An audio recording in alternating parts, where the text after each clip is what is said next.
खबरों की। और सबसे पहले आपको बताते हैं, जब से पुष्कर सिंह धामी सीएम बने हैं उन पर तंज कसा जा रहा है। दरअसल नए सीएम को लेकर कांग्रेस ने फिर से तंज कसना शुरू कर दिया है और यह आम बात नहीं है, पहले भी तंज कसा था कांग्रेस ने। अब पुष्कर सिंह धामी अनुभवहीन सीएम है, कांग्रेस का कहना है। प्रदेश कांग्रेस कमेटी के उपाध्यक्ष सूर्यकांत धस्माना ने तंज कसा है, यानी सब बीजेपी के कुकर्मों का फल है जो उसे भुगतना पड़ेगा, कांग्रेस का ये कहना है। यानी आपको बताएं तो भाजपा ने 4 महीने के अंदर दो मुख्यमंत्री क्या बदल लिया। वो कांग्रेस को मुद्दा मिल गया है एक तरीके से, और घर के कलह से मुक्ति नहीं मिल रही है। मगर इसी बहाने भाजपा को निशाने पर लेने में कोई नेता कमजोर नहीं दिखना चाहता और इसलिए कांग्रेस ने तंज कसना एक बार फिर से शुरू कर दिया है। जिस बीच पहले भी जब सीएम पहले उत्तराखंड के बदले गए थे तब भी कांग्रेस ने तंज कसा था उनकी काबिलियत को लेकर और काम को लेकर। अब फिर से पुष्कर सिंह धामी पर तंज कसना शुरू हो गया, यानी अब नए सीएम जब उत्तराखंड के बने हैं तो फिर से तंज कसना शुरू कर दिया है। अभी काम शुरू भी नहीं हुआ है लेकिन उसी से पहले ही शुरुआत हो गई है कांग्रेस की और तंज कसने शुरू कर दिए हैं। अब अनुभवहीन सीएम बताते हुए कांग्रेस ने कहा है कि पुष्कर सिंह धामी बिल्कुल अनुभवहीन सीएम है। साथ ही प्रदेश कांग्रेस कमेटी के उपाध्यक्ष सूर्यकांत धस्माना ने भी उन पर तंज कसा है। और पुष्कर सिंह धामी ने जिस तरीके से हमने देखा, पुष्कर सिंह धामी ने जब शपथ ग्रहण की उसके बाद बैठक हुई और बैठक के बाद जैसे ही एक्शन मोड में पुष्कर सिंह धामी नजर आए, लेकिन ये बर्दाश्त नहीं हुआ कांग्रेस से एक तरीके से कहें, और कांग्रेस ने तंज कसना उनके काम को लेकर शुरू कर दिया क्योंकि वो एक्शन मोड में नजर आया। और एक्शन मोड में नजर आते ही उन्होंने जिस तरीके से युवाओं के लिए, युवाओं के बेरोजगार के लिए बात कही तो उसको लेकर अब तंज कसना शुरू कर दिया है कांग्रेस ने। फिलहाल इसी को लेकर हमारे संवाददाता धीरेन्द्र प्रताप सिंह हमारे साथ जुड़ गए हैं, ब्यूरो चीफ धीरेन्द्र प्रताप सिंह। धीरेन्द्र, आपसे जानना चाहेंगे, अब अनुभवहीन सीएम करार दिया है कांग्रेस ने उनको, लेकिन हमने देखा कि जिस तरीके से शपथ ग्रहण करने के बाद बैठक हुई और बैठक में एक्शन मोड में नजर आए पुष्कर सिंह धामी, और उसके बाद अनुभवहीन सीएम किस तौर पर उन्हें कहा जा रहा है?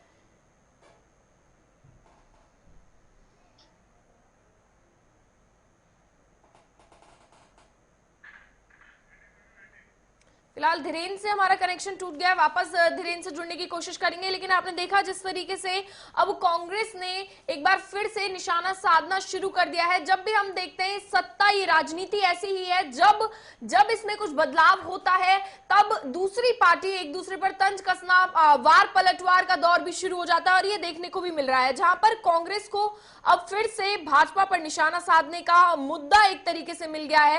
फिलहाल कांग्रेस में खुद अंदरूनी कलह इतना चल रहा है, उससे अभी तक मुक्ति नहीं मिल पाई है कांग्रेस को, लेकिन दूसरी पार्टी पर निशाना आसानी से साधा जा रहा है कांग्रेस के जरिए। और हम देख सकते हैं अब सूर्यकांत धस्माना ने तंज कसा है पुष्कर सिंह धामी पर और उन्हें अनुभवहीन सीएम करार दिया है कि अनुभवहीन सीएम है वो।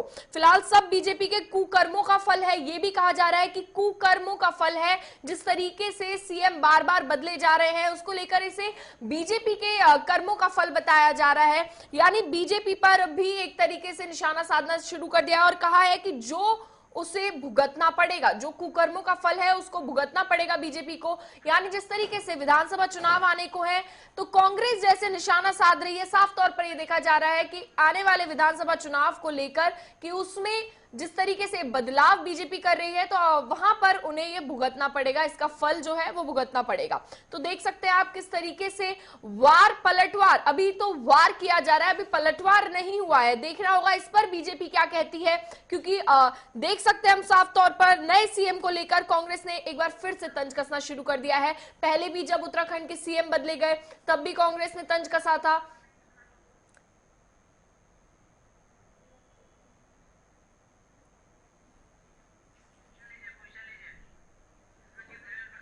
फिलहाल वापस हमारे साथ हमारे ब्यूरो चीफ धीरेन्द्र प्रताप सिंह जुड़ गए। धीरेन्द्र, आपसे जानना चाहेंगे, जैसा कि मैंने आपसे पहले पूछा, पुष्कर सिंह धामी को अनुभवहीन सीएम क्यों करार दिया है? अभी तो शुरुआत हुई है और शुरुआत में ही हमने देखा पुष्कर सिंह धामी कितने एक्शन मोड में नजर आए, युवाओं के लिए उन्होंने बात की, बेरोजगार को कम करने के लिए बात की, लेकिन फिर भी अनुभवहीन सीएम क्यों?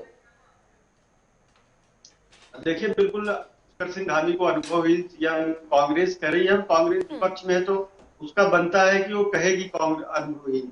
और चूंकि पुष्कर सिंह धामी 2 बार विधायक है, ऐसे तो त्रिवेंद्र रावत को भी अनुभवहीन कहती थी क्योंकि वो भी 2 बार विधायक थे और मंत्री रहे, लेकिन फिर भी उनको नया और अनुभवहीन सीएम कहा जाता था विपक्ष की ओर से। तो विपक्ष का एक कहना है और कहता ही रहेगा, तो इसका कोई वो नहीं है कि क्यों अनुभवहीन कहा जा रहा है। तो इस तरह से देखिए, कांग्रेस की एक तरह से अभी वो अपने नेता प्रतिपक्ष और प्रदेश अध्यक्ष पे कोई फैसला नहीं कर पा रहे हैं। तो यह उनकी एक तरह की बौखलाहट भी कही जाएगी, क्योंकि बीजेपी ने जिस तरह से पुष्कर सिंह धामी को क्षत्रिय समुदाय से होने की वजह से और क्षेत्रीय संतुलन साधते हुए कुमाऊं से मुख्यमंत्री दिया है, और वहां हरीश रावत सीएम का चेहरा बनाए जा सकते हैं, उनकी काट के तौर पे पुष्कर सिंह रावत को देखा जा रहा है। इसके चलते कांग्रेस में थोड़ा बौखलाहट है और उन्हें लग रहा है कि उनकी जो रणनीति है या हरीश रावत की जो रणनीति है उसको कहीं न कहीं काटने की एक तरह से खोज बीजेपी ने कर ली है। शायद इसी वजह से उनके नेताओं द्वारा लगातार मुख्यमंत्री पर आक्रमण किया जा रहा है और उनको अनुभवी सीएम कहा जा रहा है। धीरेन्द्र, कुकर्मों का फल बीजेपी को मिलेगा ये भी कहा जा रहा है। तो हम देख रहे हैं जैसे कांग्रेस की भी अगर हम बात करें, पहले कांग्रेस से भी काफी लोग बाहर निकल चुके, काफी नेता कांग्रेस छोड़कर अलग जा चुके हैं, और साथ ही कांग्रेस में जिस तरीके से अंदरूनी कलह चल रहा है, तो कांग्रेस को किस तरीके का कुकर्मों का फल मिल रहा है, क्योंकि वो तो कह रही है भाजपा के कुकर्मों का फल है। देखिए, मैं आपको बताऊं कि जो कांग्रेस इस तरह के शब्दों का जो यूज करती है, अब राजनीति में पहले जब नीति होती थी, राज पाने के लिए नीति होती थी, लेकिन अब नीति का कोई महत्व तो नहीं रह गया। शायद इसीलिए इस तरह के शब्दों का प्रयोग कोई भी एक गंभीर राजनीतिक दल करते हैं। और ये कौन तय करेगा कि किसके कौन से कार्य कुकर्म की श्रेणी में आते हैं और कौन से सुकर्म की श्रेणी में आते हैं। तो यह एक तरह से कांग्रेस विपक्ष में है, अपनी विपक्ष की भूमिका के तहत ये सब जो आलोचनाएं हैं या जो अटैक्स हैं, जो आक्रमण है वो कर रही है। और अभी ये आक्रमण और शब्दों का ये आक्रमण खासकर और तेज होगा जैसे जैसे राज्य चुनावी समय की ओर बढ़ेगा। चुनावी साल चल ही रहा है, कुछ ही महीने चुनाव में बाकी है, वैसे वैसे ये जो मौखिक युद्ध है, आप एक तरह से कह सकते हैं, जो मौखिक वार ओरल वार चल रहा है, ये और तेज होगा और इस तरह के शब्दों को हम सबको सुनने को मिलेगा। बीजेपी भी बोलेगी कांग्रेस को और कांग्रेस भी बीजेपी को बोलेगी, और इसमें आम आदमी पार्टी भी एक थर्ड फ्रंट के तौर पे आएगी। वहां से भी इस तरह के शब्द बहुत बार निकल के आ रहे हैं, क्योंकि प्रायः सार्वजनिक जीवन में आपत्तिजनक होते हैं।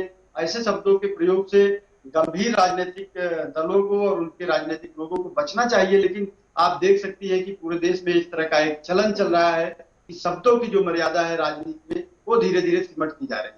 बिल्कुल धीरेन्द्र, अब आगामी विधानसभा चुनाव चलिए तो तंज कसा जा रहा है, लेकिन चुनावों की अगर बात करें तो किस बल को लेकर तैनात है अब कांग्रेस, क्योंकि आने वाले विधानसभा चुनाव के लिए क्या तैयारियां उसकी तरफ से की जा रही हैं? देखिए, मैं आपको बताऊं कि पूजा, जिस तरह से कांग्रेस की तैयारियां कितनी मजबूत है, इसका एक छोटा सा उदाहरण आप देख सकती हैं कि उनको प्रदेश अध्यक्ष और नेता प्रतिपक्ष बनाने में इतने दिन लग गए और इतने दिनों में ही बीजेपी ने दो मुख्यमंत्री बदल दिए और उसके संगठन में कोई जोरदार विरोध या विद्रोह की आवाज नहीं सुनाई दी, और थोड़ा बहुत जो नाराजगी भी थी उसे उनके संगठन ने साथ दिया। बीजेपी और कांग्रेस में यही बेसिक फर्क है कि कांग्रेस में हर व्यक्ति अपने आप में कांग्रेस है, कोई कुछ भी बोल देता है, लेकिन बीजेपी में ऐसा चलन नहीं है। वहां संगठन है और संगठन इन सब चीजों पे बराबर निगरानी रखता है, नियंत्रण रखता है और ऐसे लोगों के खिलाफ दंडात्मक कार्रवाई भी करता है। राज्य में इसके कई सारे उदाहरण है। चुनाव में जो लोग बड़बोलापन दिखाए उनके साथ क्या हुआ, या अभी हाल का उदाहरण है कि मुख्यमंत्री तीरथ सिंह की विदाई में, पूर्व मुख्यमंत्री तीरथ सिंह की विदाई में बड़ा कारण उनके ऐसे बयान रहे जो पार्टी लाइन से हट करते, भले वो उनकी स्लिप ऑफ टंग कहा जाए कि जुबान से चल गई, लेकिन वो पार्टी ने, संगठन ने बर्दाश्त नहीं किया और कहीं न कहीं उनके हटने के पीछे ये कारण भी रहे कि इस तरह के बयान अगर आते रहे तो चुनाव में दिक्कत होगी, पार्टी की जो छवि है वो डैमेज होगी, खराब होगी, और इसके चलते उस पर नियंत्रण लगाया गया और मुख्यमंत्री ही बदल दिया गया। लेकिन दूसरी तरफ कांग्रेस में देखिए, हरीश रावत शीर्षस्थ नेता है, उनके खिलाफ तमाम लोग सेंट्रल पार्टी ऑफिस से लेकर के देहरादून तक बड़ा बयान देते रहते हैं, उनके खिलाफ उनकी आलोचनाएं करते रहते हैं, बहुत सारी चीजों पे उनकी खिंचाई करते रहते हैं। तो आप समझ सकती है कि वहां अनुशासन मेंटेन करने वाला कोई संगठन नहीं है और अनुशासन में रहने वाले कांग्रेस के लोग भी नहीं है, क्योंकि वो प्रायः ऐसी बात बोलते हैं जिसमें स्पष्ट नजर आता है आप बने रहिए हमारे साथ, क्योंकि एक बड़ी खबर निकलकर सामने आ रही है उत्तराखंड से। धीरेन्द्र, आप बने रहिए हमारे साथ। दरअसल कोरोना को लेकर इस वक्त की बड़ी खबर जो सामने आ रही है, उत्तराखंड में कोरोना के मामले कम होते नजर आ रहे हैं। आपको इस वक्त की बड़ी खबर बता दें, और 13 जुलाई तक कोविड कर्फ्यू उत्तराखंड में बढ़ा दिया गया है। लेकिन कोरोना के मामले उत्तराखंड में कम होते नजर आ रहे हैं। शर्त के साथ अब शॉपिंग मॉल उत्तराखंड में खुलेंगे और शर्त के साथ शॉपिंग मॉल को खोला जाएगा। रविवार को साप्ताहिक बंदी जारी रहेगी उत्तराखंड में। तो इस वक्त की बड़ी खबर जो निकलकर सामने आ रही है कोरोना को लेकर, कोरोना के मामले हालांकि प्रदेश में कम हो रहे हैं, लेकिन प्रदेश में लागू कोविड कर्फ्यू को अब 13 जुलाई सुबह 6 बजे तक बढ़ा दिया गया है। वहीं अब शॉपिंग मॉल्स में भी कुछ क्षमता के साथ शॉपिंग मॉल्स खुलेंगे। अब वहां पर कुछ ही लोग मौजूद होंगे, लेकिन स्विमिंग पूल और सिनेमा हॉल खोलने पर प्रतिबंध अभी भी जारी रहेगा। तो उत्तराखंड में अनलॉक प्रक्रिया के तहत सरकार ने कोविड कर्फ्यू में और ज्यादा ढील दे दी है। वही कोविड कर्फ्यू 13 जुलाई तक बढ़ा हुआ है। तो इसी को लेकर हमारे साथ हमारे ब्यूरो चीफ धीरेन्द्र प्रताप सिंह वापस जुड़ गए हैं। धीरेन्द्र, आपसे जानना चाहेंगे, कोविड कर्फ्यू 13 जुलाई तक बढ़ा दिया गया है और शॉपिंग मॉल्स को लेकर क्या कुछ जानकारी दी जा रही है? कितने लोग शॉपिंग मॉल्स में जा सकेंगे? क्या कुछ अपडेट है आपके पास? बिल्कुल, मैं आपको बता दूं कि कल राज्य सरकार की नई गाइडलाइन आई है। कल उन्होंने अपनी नई एसओपी जारी की है, जिसमें कोविड कर्फ्यू को 13 जुलाई तक बढ़ा दिया गया है। 13 जुलाई की सुबह तक ये कर्फ्यू लागू रहेगा। हालांकि इसमें बहुत सारी छूट सरकार ने दी है आम जनता की सुविधाओं को देखते हुए। 13 जुलाई के बाद फिर सरकार समीक्षा करेगी कि कोरोना की स्थिति क्या है और क्या कर्फ्यू को समाप्त कर दिया जाए या कर्फ्यू को और आगे बढ़ाया जाए, उसमें कुछ छूट को और शामिल किया जाए। फिलहाल अभी उन्होंने शॉपिंग मॉल्स और मॉल्स के लिए एक छूट दी है कि अपनी 50% क्षमता के साथ वो ऑपरेट हो सकते हैं। इसके साथ ही साथ जो कोविड का प्रोटोकॉल है उसका सख्ती से पालन करने का निर्देश भी राज्य सरकार ने दिया है और तमाम जो एजेंसियां हैं कोविड का जो प्रोटोकॉल संपन्न कराती है, देखती हैं, ऑब्जर्व करती है, उनको भी कहा है कि कड़ाई के साथ निपटे। जो राज्य सरकार के प्रवक्ता है और कैबिनेट मंत्री सुबोध उनियाल ने मीडिया से बातचीत करते हुए कल कहा कि कोविड के केसेस कम हो रहे हैं, बहुत सुखद बात है, लेकिन इसमें जरा सी भी लापरवाही, हमारी तमाम मेहनत और तमाम जो आत्मनियंत्रण करके हमने कोशिश की है यहाँ तक लाने की, वो सारी फेल हो जाएगी, वो सारी खराब हो जाएगी। उन्होंने कहा है कि सरकार छूट दे रही है, लेकिन आम नागरिकों को भी सरकार का साथ देना होगा और कोविड अप्रोप्रिएट बिहेवियर का पूरी तरह से पालन करना होगा। जो भारत सरकार की गाइडलाइन है, जो राज्य सरकार की गाइडलाइन है, उसमें कोई भी ढिलाई नहीं बर्दाश्त की जाएगी। उन्होंने ये भी कहा कि सरकार लगातार इसकी समीक्षा कर रही है, तीसरी लहर की जो आशंका है उसको देखते हुए तैयारियां कर रही है। इन सबके लिए आम जनता का सहयोग बेहद जरूरी है और जब तक आम जनता सहयोग नहीं करेगी, जो सरकार और सरकारी मशीनरी की मेहनत है वो बेकार हो जाएगी और राज्य के लोगों को एक बार फिर से एक भीषण लहर का सामना करना पड़ सकता है। तो उन्होंने कहा कि अभी कर्फ्यू खत्म नहीं होगा, इसे 1 हफ्ते के लिए बढ़ाया गया है और आगे चल के 13 जुलाई के बाद भी कर्फ्यू बढ़ाया जा सकता है।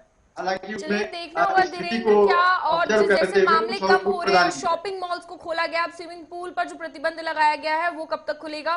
फिलहाल धन्यवाद आपका तमाम जानकारी हम तक पहुंचाने के लिए। एक और बड़ी खबर निकलकर सामने आ रही है उत्तराखंड से। दरअसल कोरोना को लेकर ही ये भी बड़ी खबर जो आपको बता दें, कोरोना से मृत्यु दर में देश में दूसरे स्थान पर उत्तराखंड पहुंच गया है। इस वक्त की बड़ी खबर जो निकलकर सामने आ रही है, हरिद्वार में सामने आई सबसे ज्यादा बैकलॉग मौतें हरिद्वार में सबसे ज्यादा सामने आई है। हरिद्वार जिले के 21 अस्पतालों ने सूचना समय पर नहीं दी और 393 कोरोना मरीजों की मौत की सूचना नहीं दी गई। यानी ये जो मौत की सूचनाएं हैं ये एक तरीके से कहें तो छिपाई गई और उत्तराखंड में कोरोना काल के दौरान हरिद्वार और देहरादून जैसी जगहों पर जो बैकलॉग की मौतें हैं ये हुई है और इसके बैकलॉग मौतें हुई है। और आपको बता दें कि हरिद्वार जिले के 21 अस्पतालों ने सूचना समय पर नहीं दी और इसी वजह से 393 कोरोना मरीजों की मौत हुई जिनकी सूचना नहीं दी गई है।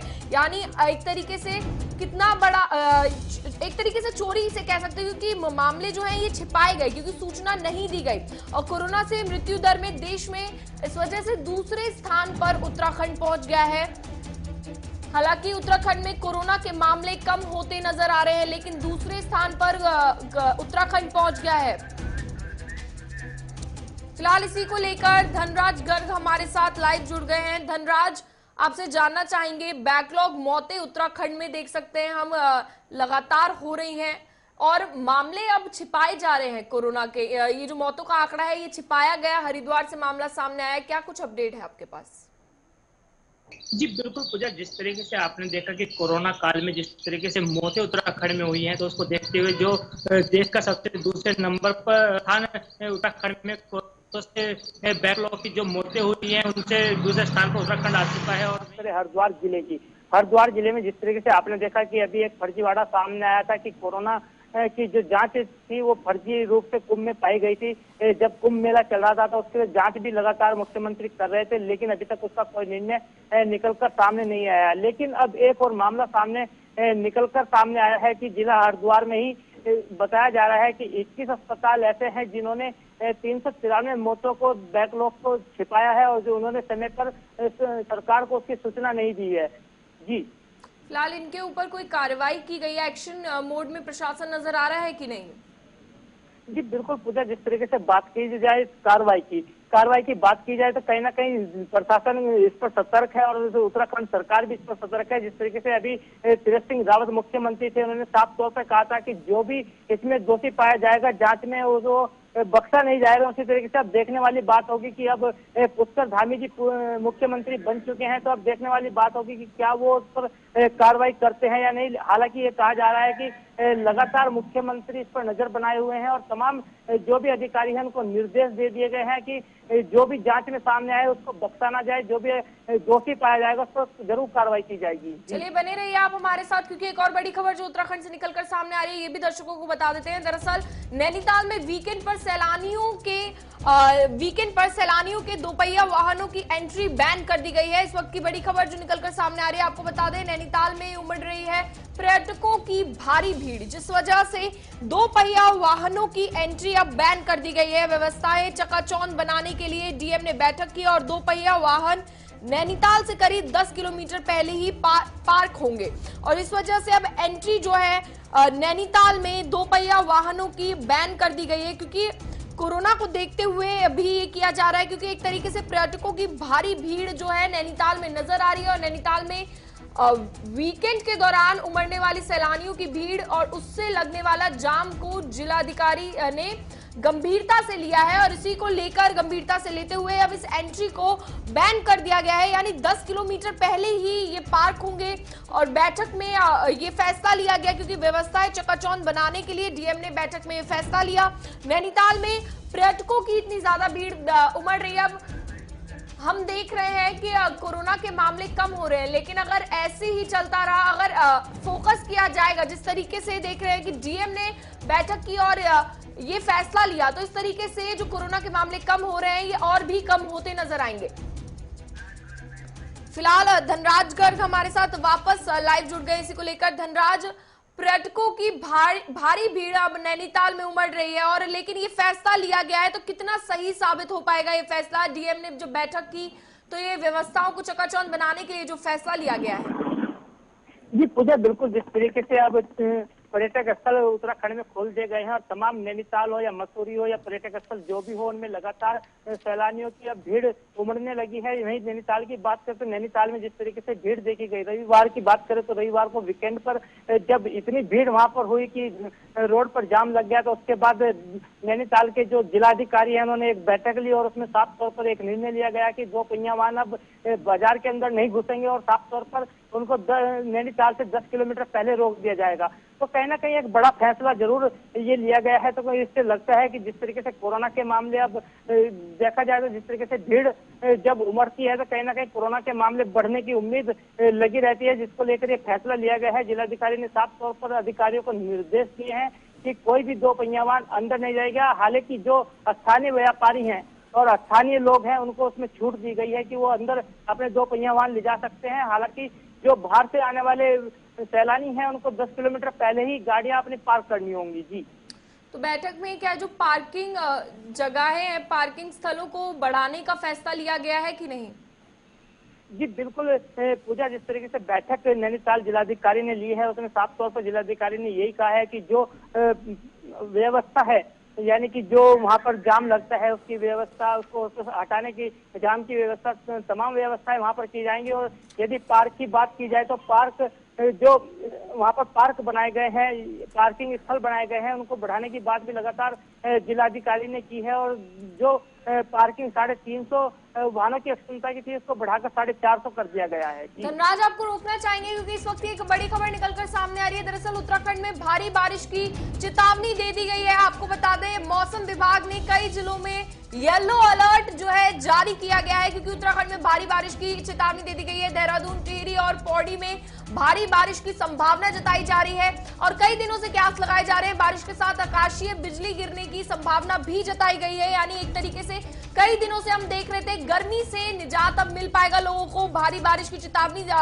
जो है वो जाहिर कर दी गई है और येलो अलर्ट मौसम विभाग ने जारी कर दिया है और कई जिलों में जारी किया है ये येलो अलर्ट। अगर बात करें भारी बारिश उत्तराखंड में कहां हो सकती है, उसकी संभावना दरअसल देहरादून, टिहरी और पौड़ी में सबसे ज्यादा जताई गई है। अनुमान यहां पर सबसे ज्यादा जताया गया है, जिसके लिए अब प्रशासन ने तैयारियां शुरू कर दी हैं, क्योंकि जो नदी के पास के जो इलाके हैं वहां से लोगों को हटाया जा रहा है, शिफ्ट किया जा रहा है, क्योंकि भारी बारिश की संभावना है और जिस तरीके से पहाड़ी इलाका उत्तराखंड है तो सड़कें भी वहां पर जाम हो जाती हैं। इसी को लेकर भी कोशिश ये की जा रही है कि लगातार जो सड़कें हैं ये जाम ना हो और जिस तरीके से जाम हो जाता है भारी बारिश की वजह से, तो उस पर भी फोकस किया जा रहा है। फिलहाल येलो अलर्ट जो है मौसम विभाग ने जारी कर दिया है कई जिलों में और इन जिलों का अगर जिक्र करें तो देहरादून, टिहरी और पौड़ी में येलो अलर्ट जारी कर दिया गया है और इसके अलावा भी कई ऐसे जिले हैं जहां पर उत्तराखंड में भारी बारिश होने की चेतावनी जताई जा रही है। साथ ही बारिश के साथ आकाशीय बिजली गिरने की संभावना भी जताई गई है